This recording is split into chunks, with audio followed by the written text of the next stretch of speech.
Could you be mine? Won't you be mine? Won't you be my neighbor? Won't you be my neighbor? Won't you be my neighbor?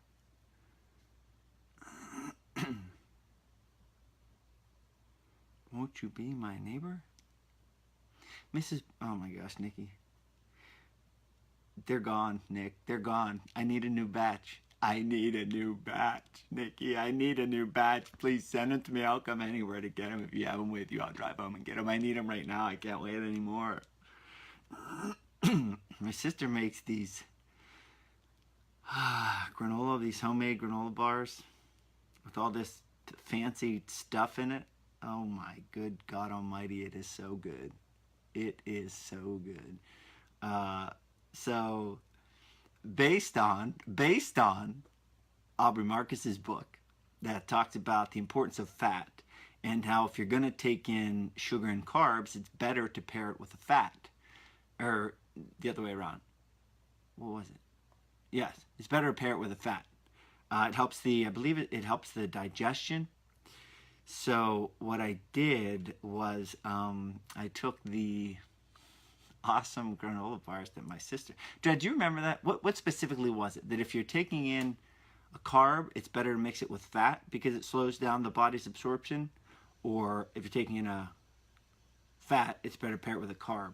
I think it's, if you're taking a carb, it's better to pair it with a fat. I feel like it has something to do with the rate of absorption into your bloodstream, into your body, the way it digests it. And I think the fat slows it down. I think that's it. Either way, what I did was I took those nice little healthy bars and I put them in a big bowl of vanilla ice cream. It was so good. Oh my good graciousness. It was so good. Thanks, Pritch. Oh boy. So I just did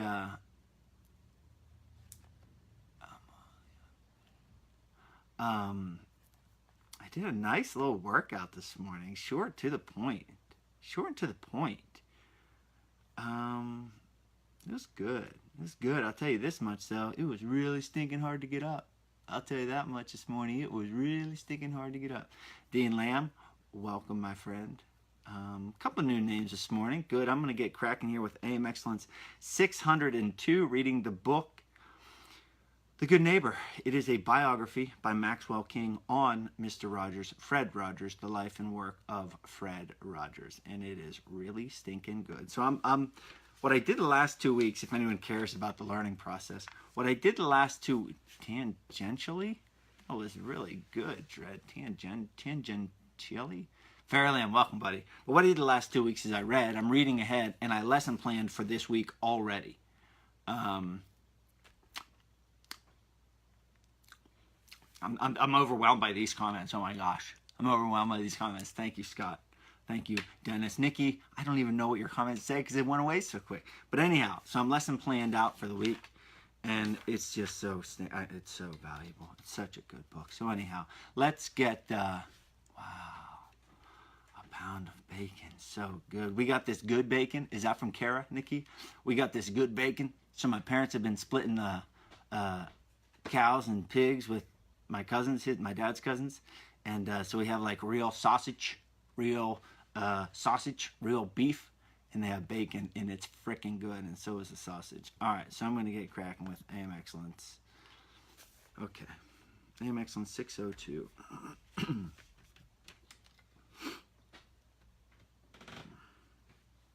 Okay, 1, 2, 3.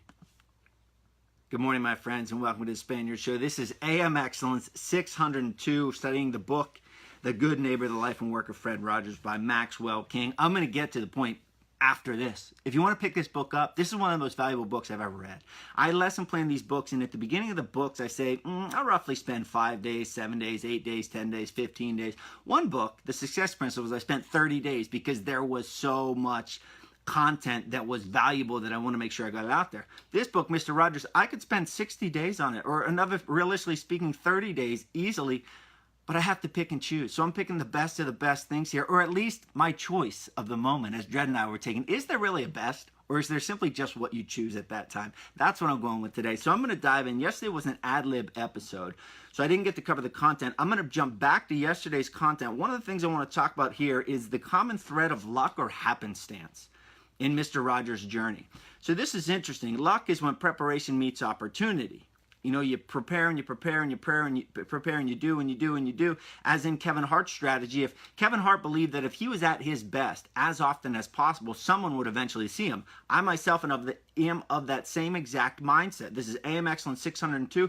Dread checked yesterday. I think it was we had 899 episodes on Libsyn yesterday. I believe that if I put out my best often, it will catch steam. Now, if the product, the quality starts to get diluted, of course, you're not going to listen. It's not going to be worth your time. That's up to me to keep it at that standard. But there's also this element of luck, and I want to in anyone and everyone's journey, and I want to talk about that in Mr. Rogers' journey. So there's this common thread of luck and happenstance, and I made a list of probably 4 or 5 different things, but there are many more within this book that things just happened at the right time. I want to give you a rundown of some of them so that I can give you perspective of, oh, he didn't have it easy. Oh, it wasn't a cakewalk. Or, oh, it just so happened to work perfectly for him. And you can't mistake any of that for the hard work and the meticulousness by which he lived.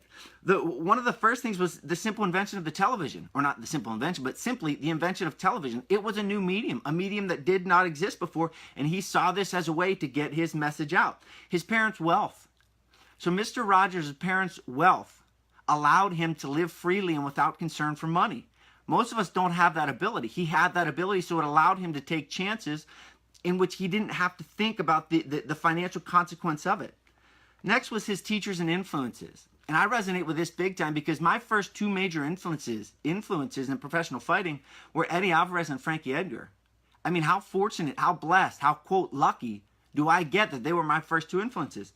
With Mr. Rogers, in the field of child development, he had Dr. Margaret McFarland, who was a pioneer of early childhood education right there in Pittsburgh, a pioneer of early childhood education and development. Dr. Benjamin Spock, who also was from Pittsburgh, he taught at Pitt. He wanted a program in the area for very young children. He also had this guy, right, on whose tales Mr. Rogers learned from and who Dr. Margaret McFarland learned from. That was their funnel. That was their lineage. This guy, Dr. Benjamin Spock, happened to write, listen to this, the second most best-selling book at the time behind the Bible.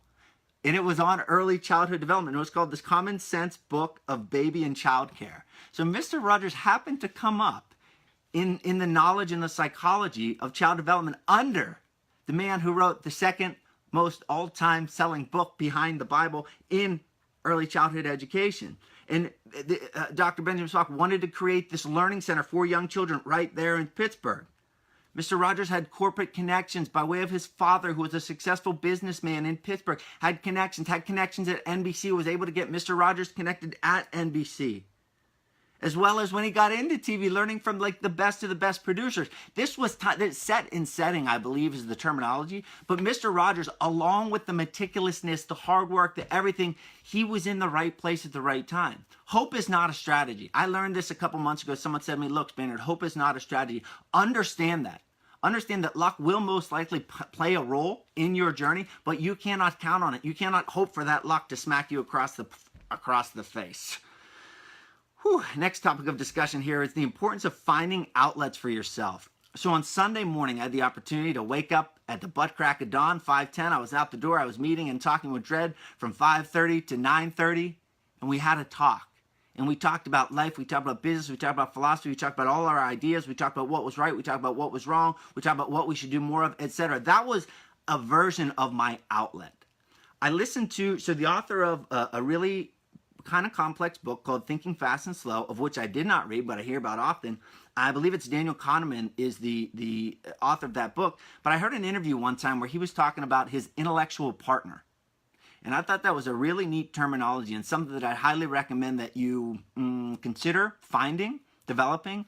When I tell my story, in 10 or 20 years from now, when I tell my story, I'm going to advise you to find a Dredd. Okay, I'm going to advise you to find an intellectual partner. For me to sit there and spew at the mouth, it was part therapy, it's part education, it's part business talk, it's part everything, feel goodness. I truly believe in the simplicity and the power in conversation, the simplicity and the power of simply talking. And what that is that's an outlet for expressing myself. In the book, it says, quote, in ways that no one else, except possibly his wife, Joanne, understood, Fred Rogers was driven by the need to find outlets for his powerful creativity. He had driven by the need to find an outlet for his creativity. All of this coming together, the television, the work, the childhood development, the expression of himself, the meticulousness in his production, in his management. It's not all sunshine and rainbows. In this book, you realize, oh, Mr. Rogers' Neighborhood, this very nice guy that sings and wears a cardigan and wears sneakers and does puppet. No, there is an iron side to Mr. Rogers. There's the meticulous that is behind the door of every extremely successful person. Because leading into the last point, there's this idea of living deliberately and intentionally in preparation. In the book, it says, quote, the standards were not articulate. Listen to this, right? Listen to this. It's what you do, folks.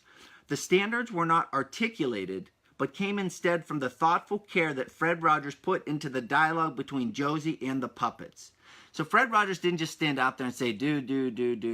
No, he thought, he prepared, he strategized the outcome that he wanted through both his actions. It talks about his ironclad standards in this book and how it was nothing less than perfection. That came from the top down. But then it also, he expressed that, going back to the first point about outlets for expression plus what is my desired outcome, that idea of living deliberately and intentionally. This was all in preparation of the puppets in the conversation that took place in his show. It was mapped out. He was taking science from Dr. Benjamin Spock, science from Dr. Margaret McFarland, science from his observations rather, not science, but his observations of going to volunteer hospitals and sitting and talking and interacting with kids and noticing, hey, what word did they smile? On what word did they laugh? On what word did they look deep in thought? He observed this, jotted it down, and moved forward deliberately and with intention. He knew exactly what he wanted the kids to be exposed to, and he made it. So this has been AMX 602. Check us out online at Charlie Spaniard on social media, charliespaniard.com, and my reading list as well at charliespaniard.com/reading list. Read a book, folks. See ya. Oh, man. What did I just say? I'm so dizzy. What did I just say? I don't even know anymore. Oh, boy. That's Daniel Tiger's Neighborhood, a land of make-believe. Won't you ride along with me? Ride along. Dennis? Sounds good, Dennis. Shoot me a message, my friend.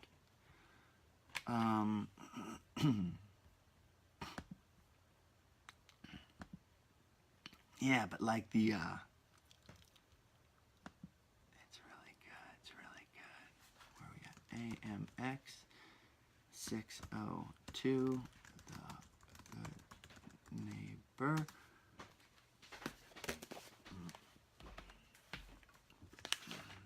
Six,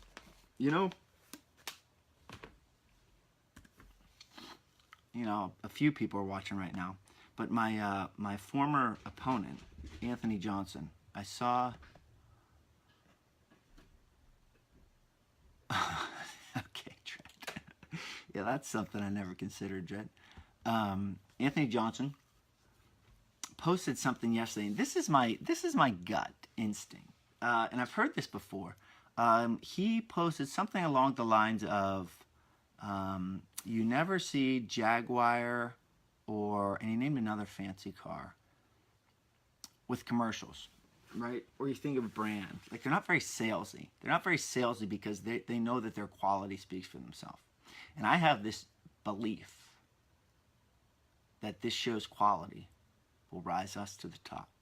Because I was just going to say to you something that was against that thought, but it's a good thought. Maybe it's romantic thought. That Spaniard Show, that AMX will rise to the top because of its quality. Maybe it's a fantasy. I don't know.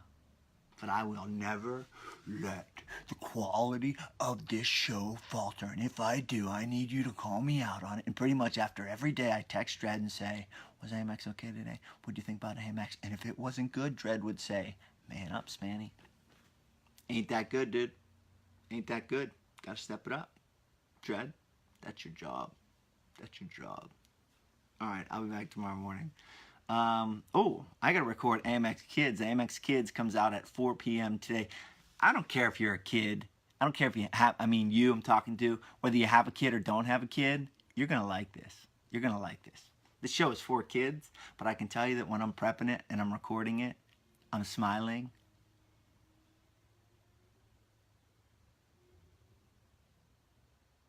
I think someone. Oh, it's a garbage truck outside. I thought someone was singing. It was like, it's so good. When I'm prepping these episodes, I'm just smiling ear to ear. It's that good. It is that good. All right, that comes out at 4 p.m. today. Be sure to subscribe. Spaniard Show on iTunes. I'm trying to move all my traffic over there. Dennis, Larry, Terry, make sure you go hit the purple podcast app, click Spaniard Show, subscribe. I'm trying to bring my audience over there to the podcast feed. Just makes life so much easier. I'll keep doing this. Don't you worry. I'll see you on the flip side.